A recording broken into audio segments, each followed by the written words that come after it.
നിങ്ങളുടെ അഭിപ്രായത്തിൽ സിക്കന്ദർ ഹിറ്റാണോ അതോ ഫ്ലോപ്പാണോ? സൽമാൻ ചിത്രത്തിന് എന്ത് സംഭവിച്ചു? ഹാട്രിക് നേട്ടത്തിന് പിന്നാലെ രശ്മികയ്ക്ക് തിരിച്ചടിയാണോ? സിക്കന്ദർ വലിയ പരാജയത്തിലേക്കാണോ നീങ്ങുന്നത്? പ്രേക്ഷക പ്രതികരണത്തിലും പിന്നോട്ടാണ് സിക്കന്ദർ.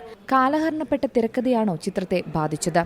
സിക്കന്ദർ ബോളിവുഡിൽ ഏറെ ആരാധകരുള്ള സൂപ്പർ താരവും തെന്നിന്ത്യയുടെ ഹിറ്റ് മേക്കറും ഒന്നിക്കുന്ന സിനിമയായതിനാൽ തന്നെ വലിയ പ്രതീക്ഷയോടെ തന്നെയാണ് ചിത്രം തിയേറ്ററുകളിൽ എത്തിയത്. എന്നാൽ പ്രതീക്ഷകൾക്ക് വിപരീതമായി മോശം പ്രതികരണമാണ് സിനിമയ്ക്ക് ലഭിക്കുന്നത്.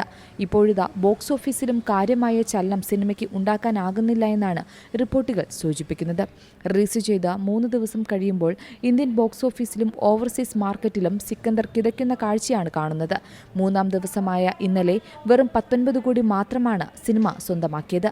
ആദ്യ 2 ദിവസത്തേക്കാൾ കളക്ഷനിൽ 32% ഇടിവാണ് സിക്കന്ദറിന് സംഭവിച്ചത്. ആദ്യ ദിനം 26 കോടി നേടിയ സിനിമ ഈദ് ദിനത്തിൽ 29 കോടി മാത്രമാണ് വാരിക്കൂട്ടിയത്. അതേസമയം ചിത്രം 100 കോടി ക്ലബിൽ ഇടം പിടിച്ചുവെന്നാണ് നിർമ്മാതാക്കൾ പറയുന്നത്. 105 കോടിയാണ് സിനിമയുടെ ആഗോള കളക്ഷൻ എന്നാണ് പോസ്റ്ററിൽ വ്യക്തമാക്കുന്നത്. അതേസമയം പ്രേക്ഷകരില്ലാത്തതിനാൽ സിക്കന്ദറിന്റെ ചില ഷോകൾ റദ്ദാക്കപ്പെട്ടതായും പറയുന്നുണ്ട്.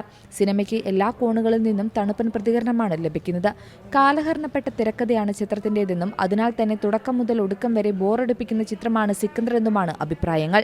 സിനിമയുടെ മ്യൂസിക്കിനും വലിയ വിമർശനമാണ് ഉയരുന്നത്. സന്തോഷ് നാരായണൻ നൽകിയ സിനിമയുടെ പശ്ചാത്തല സംഗീതം കഥയുമായി ചേർന്നു പോകുന്നതല്ലെന്നും ഗാനങ്ങൾ നിരാശപ്പെടുത്തിയെന്നും പ്രേക്ഷകർ അഭിപ്രായപ്പെടുന്നു. റിലീസിന് മുമ്പ് തന്നെ സിനിമയുടെ വ്യാജപതിപ്പ് ഇറങ്ങിയതും സിക്കന്ദറിന് വിനയായിട്ടുണ്ട്. മാത്രമല്ല വമ്പൻ വിജയമായ രശ്മിക മന്ദാനയ്ക്കും സിക്കന്ദറിന് മോശം പ്രകടനം തിരിച്ചടിയായേക്കുമെന്നാണ് ഇപ്പോൾ സിനിമാ ആസ്വാദകർ പറയുന്നത്. Entertainment desk Zee Malayalam news.